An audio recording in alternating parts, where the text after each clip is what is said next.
Hello student, this is BS academic classes present by Sandeep. Students, आज के इस session के अंदर हम लोग पेपर 1 के कुछ ऐसे मल्टीपल चॉइस क्वेश्चन देखेंगे जो कि हमारे अपकमिंग एग्जाम के लिए बहुत इंपॉर्टेंट हैं। और ये जो लेसन्स क्रिएट काम कर रहे हैं ये NTA UGC net paper 1, paper 2 और जेआरएफ के रिगार्डिंग सेट के रिगार्डिंग जो हमने कंप्लीट सीरीज की है उसी को कंटिन्यू करते हुए हम बना रहे हैं। ओके, तो देखिए पेपर 1 के जो हमने मॉर्निंग का समय रखा है 9 o'clock का, तो उसी समय हम इसको मैक्सिमम केस में अपलोड करते हैं। बट कहीं कहीं थोड़ा टाइम अगर थोड़ा डेविएट होता है तो उसके वैसे तो 9 o'clock हम कोशिश करते हैं कि आपका मॉर्निंग में इस लेसन को अपलोड कर सकें। बट फिर भी अगर कहीं हम अपलोड करने में हम देरी भी हो जाती है तो हम कोशिश करते हैं कि 12 बजे से पहले हर दिन डे के अंदर हम आपके लिए लेसन को अपलोड कर सकें। ओके, तो लेसन स्टार्ट करने से पहले I give my brief introduction. मेरा नाम संदीप है, मैंने एमटेक किया है आईटी से from IIIT, CSIR engineering science से मैं जेआरएफ क्वालिफाइड हूँ, यूजीसी नेट से मैं जेआरएफ क्वालिफाइड हूँ, कंप्यूटर साइंस एप्लीकेशन में रिसर्च साइंस की पोस्ट पर वर्क कर चुका हूँ।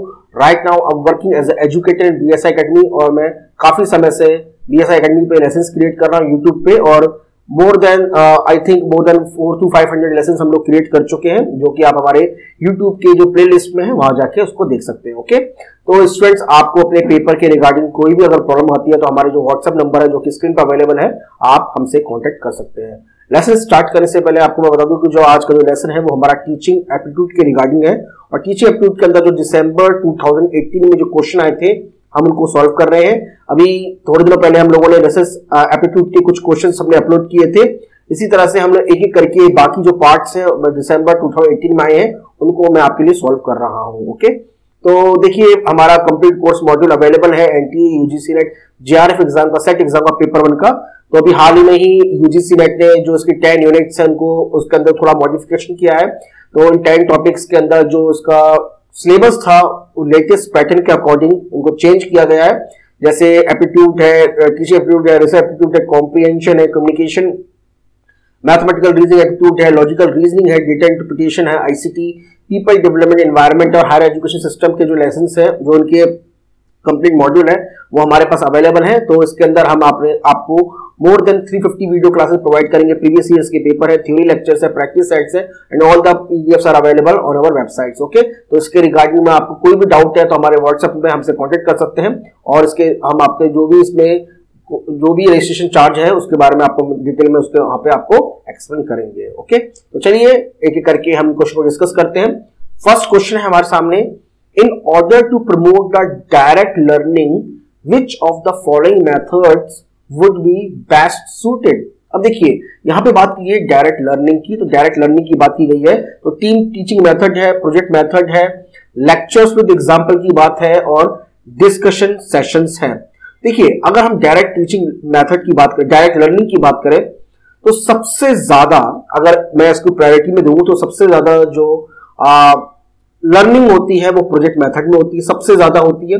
देन उसके बाद डिस्कशन सेशन में होती है, देन टीम टीचिंग मेथड में होती है, और इसकी लेक्चर विद एग्जांपल होता है। ओके, तो अगर मैं इसको प्रायोरिटी वाइज दूं तो first priority I will give to the project method, then second priority will be give to discussion session, then team teaching session and the project lecture with example. Okay, तो इसको हम priority दे सकते हैं। तो अब हम बात कर रहे हैं डायरेक्ट लर्निंग मेथड की, तो यहाँ पे सबसे ज्यादा कोई भी जो स्टूडेंट है या लर्नर है प्रोजेक्ट मेथड से ज्यादा सीखता है, क्योंकि इसके अंदर learning by doing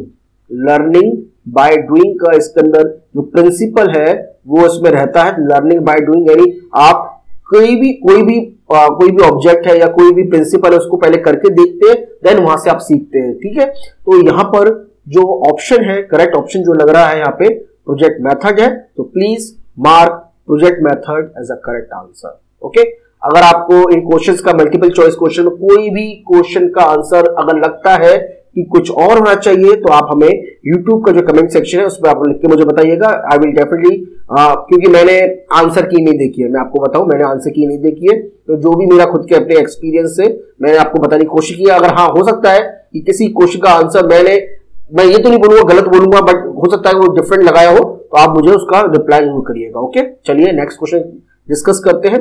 second question है, from the following list of learner characteristic. देखिए लर्नर कैरेक्टरिस्टिक के ऊपर हमेशा क्वेश्चन पेपर में आता है, लर्नर कैरेक्टरिस्टिक के ऊपर आता है, टीम टीचिंग मेथड्स के ऊपर आता है, कैरेक्टरिस्टिक ऑफ टीचिंग के ऊपर आता है, और बैरियर इन टीचिंग के ऊपर आता है। तो ये सारे पॉइंट्स ऐसे हैं जो मैं आपको आगे के लेसन में डिस्कस करूंगा। तो learner characteristic, identify those which will be helpful in ensuring the effectiveness of teaching. Okay, now यहां पर बात आती है इफेक्टिवनेस ऑफ टीचिंग की, बहुत इंपॉर्टेंट है।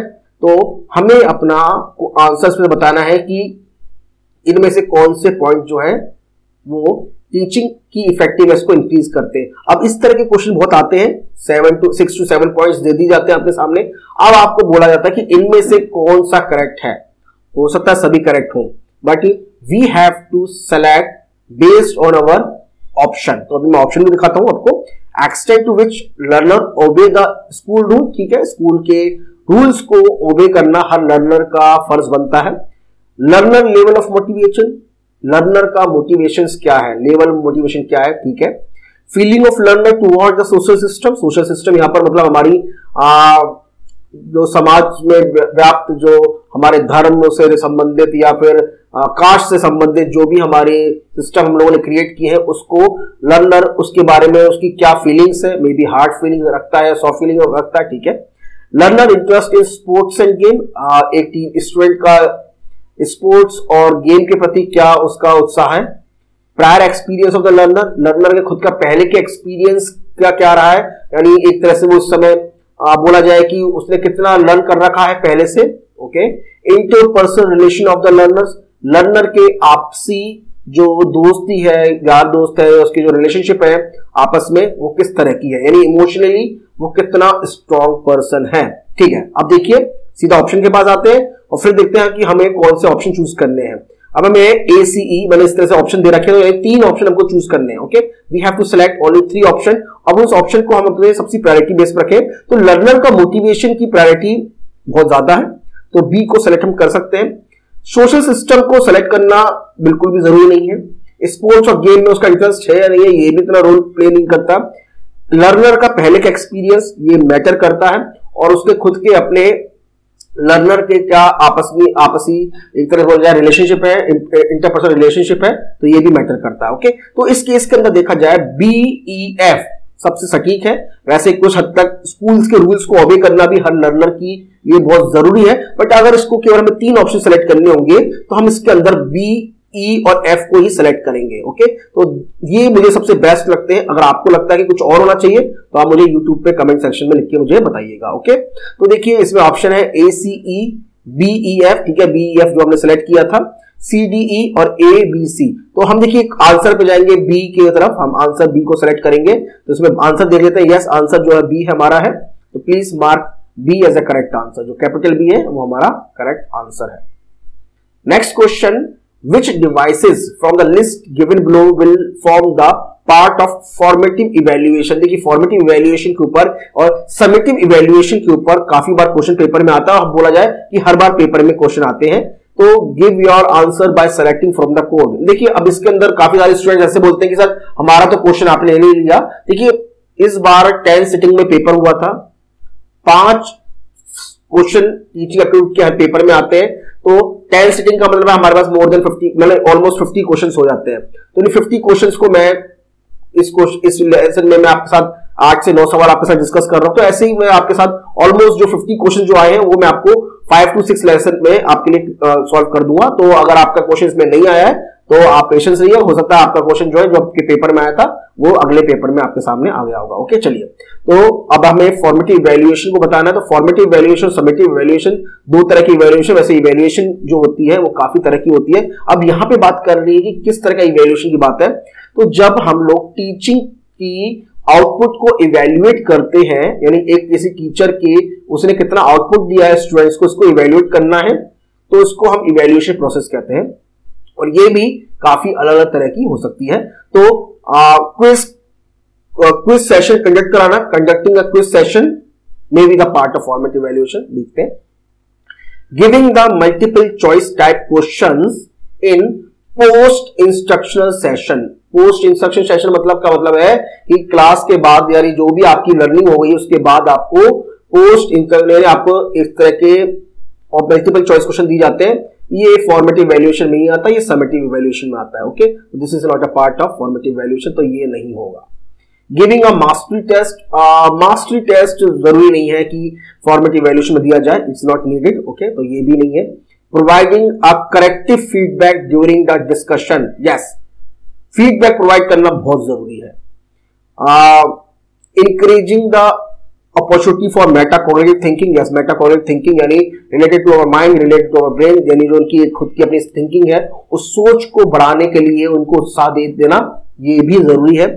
Grading the student performance on the 5 point scale, देखिए फॉर्मेटिव इवैल्यूएशन के अंदर किसी भी तरह के टेस्ट का या फिर मार्क्स को अवॉइड किया जाता है, तो ये इसका पार्ट नहीं होगा, ठीक है। तो अब हमें अगर 3 पॉइंट सेलेक्ट करने होंगे तो क्विज सेक्शन को कंडक्ट कराना, ये क्विज सेक्शन कंडक्ट किया जा सकते हैं, बट इन बिटवीन द, यानी जो भी हम इंस्ट्रक्शन के दौरान, ओके। तो इस केस में जो करेक्ट आंसर मुझे लग रहे हैं ए, डी और ई मुझे करेक्ट आंसर लग रहे हैं। चलिए हम अपने ऑप्शन देख लेते हैं पहले। ए डी ई लग रहा है, ठीक है, ए डी जो हमने सेलेक्ट किया, डी ई एफ है, ए बी सी है या बी सी डी है, चेक कर लेते हैं। देखिए करेक्ट आंसर जो ए है, यानी ए जो हमारा करेक्ट है, तो please mark A as a correct answer.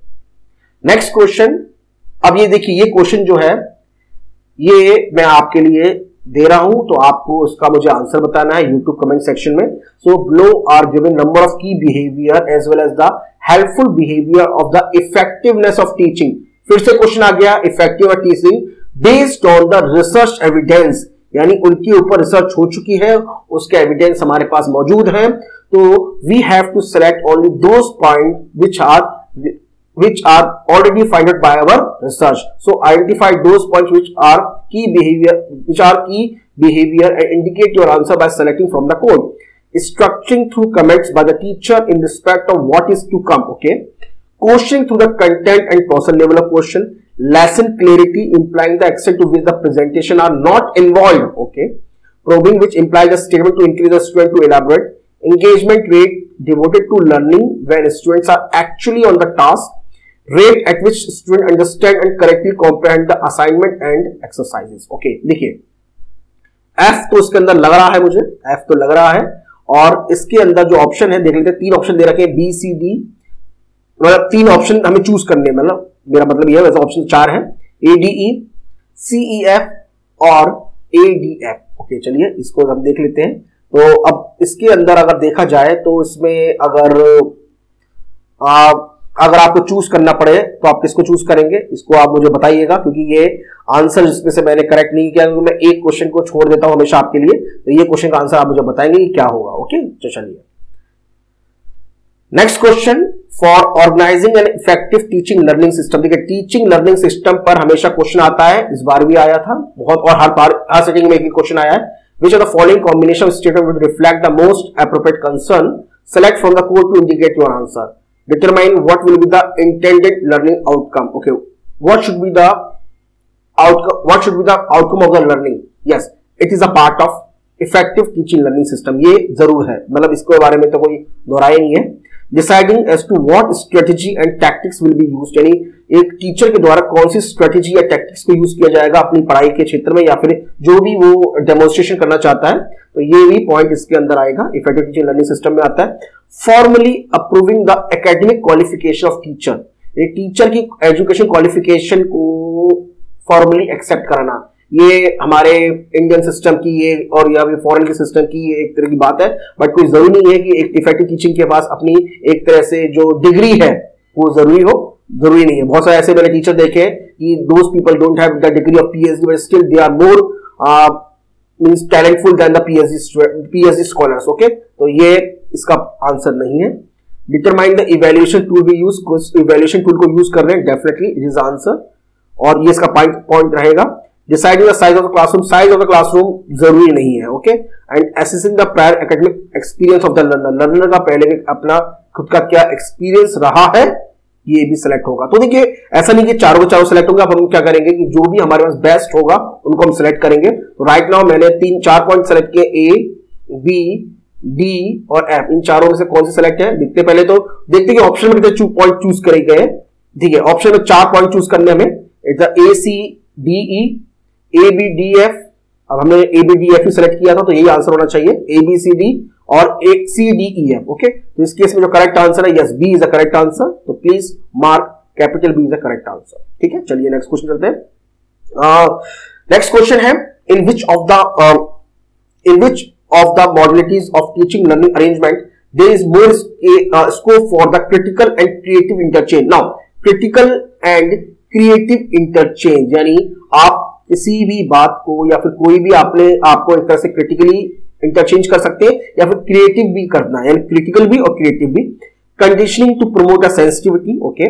Training session, शायद ट्रेनिंग सेशन में हो सकता है। Dialogue presentation involving the teacher, student and the content, yes. इसके अंदर जब हम बात करेंगे जब हम किसी से अपने टीचर से बात करते हैं या फिर उनके साथ डायलॉग प्रेजेंटेशन जो होता है हमारा, यानी जो भी एक वे ऑफ एक्सप्रेशन होते हैं डिलीवरी के, तो उसके अंदर हम अपने क्रिटिकल या क्रिएटिविटी को रख सकते हैं। जैसे बहुत सारे ऐसे टीचर्स होते हैं जो अपने कंटेंट को बहुत अच्छी तरह प्रेजेंट करते हैं, that show their creativity, okay. So C इसका आंसर होगा, डेफिनेटली इसका आंसर होगा। Instruction presentation involves scope for information processing. Now information process की जरूरत नहीं है इसके अंदर, तो इस केस में जो करेक्ट आंसर वो सी है, तो please mark C as a correct answer. C जो है वो करेक्ट आंसर है। चलिए नेक्स्ट क्वेश्चन करते हैं। Below are given the characteristic feature formative, देखिए formative and summative assessment, जो कि अभी हमने formative assessment के ऊपर क्वेश्चन किया था। Procedure used in various teaching learning contexts, which of the given course relate to formative procedure? बहुत बार क्वेश्चन, इस बार बहुत क्वेश्चन आए थे formative evaluation के ऊपर। चलिए देखते हैं। It is used for judging the learning standard, हो सकता है, it may be, मैं करेक्ट लगा देता हूं। It is used for improvement of capacity and quality, definitely. Formative evaluation is used to judge the quality and the capacity of the teacher as well as the learner also, okay. It is used in extended to perform in the appraisal of teacher, student, institution, जरूरी नहीं है but कुछ हद तक कह भी सकते हैं, ठीक है। It is used during the instruction, जब आप इंस्ट्रक्शन दे रहे हैं यानी पढ़ा रहे हैं उस समय यूज किया जाता है, yes, definitely उसी समय यूज किया जाता है। Assessment is formal and post instructional in nature, बाद में किया जाता है, ठीक है। ये मुझे थोड़ा गलत लग रहा है, मैं इसको भी रॉन्ग कर देता हूं। It is based on the participation of both teacher and student, yes, it is based on the participation of the student, ठीक है। तो मुझे हद तक बी, डी और एफ लग रहे हैं, कुछ हद तक ए भी है, बट पहले देखते हैं कितने ऑप्शन हमें चूज करने हैं, उसके अलग अकॉर्डिंग हम देखेंगे। तो देखिए हमें 3 ऑप्शन अगर चूज करने हैं तो केवल हम ए को हटा देंगे उस केस में, तो केवल बी, डी, एफ ही है हमारे पास। तो इसमें है A B C, B D F, B C D और ए सी ई। तो हमारा करेक्ट आंसर जो हमने बी चूज किया था वही रहेगा, तो B is a correct answer. तो please mark B is a correct answer, okay. Next question, in which of the following target related specification will be considered necessary? इनमें से किसके अंदर जो हमारा टारगेट रिलेटेड स्पेसिफिकेशन है वो बहुत कंसिडर्ड है, वो जरूरी है? It is a seminar, conference, symposium, workshop. ये क्वेश्चन मैंने रिसर्च एप्टीट्यूड के अंदर भी कराया था कि जब हम लोग वर्कशॉप लेते हैं तो हमारे पास टारगेट ग्रुप हमारे पास स्पेसिफाई होना चाहिए। तो इस केस में जो करेक्ट आंसर है वो डी है, workshop, okay. Workshop is correct answer. तो स्टूडेंट्स आज के इस लेसन में हम लोगों ने कुछ ऐसे इंपॉर्टेंट क्वेश्चन डिस्कस किए जो कि पेपर के पॉइंट ऑफ व्यू से बहुत इंपॉर्टेंट है, जो कि हमारे पहले के पेपर में आ चुके हैं, दिसंबर 2018 के पेपर में आ चुके हैं। और इसके अलावा आपको कोई भी डाउट है तो हमारा जो व्हाट्सएप नंबर अवेलेबल है, आप हमसे कांटेक्ट कर सकते हैं और हम कोशिश करेंगे कि हम आपके लिए मैक्सिमम से मैक्सिमम फ्रूटफुल आपके लिए लेसन्स लेके आ सके पेपर 1 के, पेपर 2 के, ओके। तो उसके रिगार्डिंग में आपका जो भी फीडबैक है उसको भी हम अपने व्हाट्सएप पे पहुंचा सकते हैं। So students, I will meet you again in the next lecture. Thank you.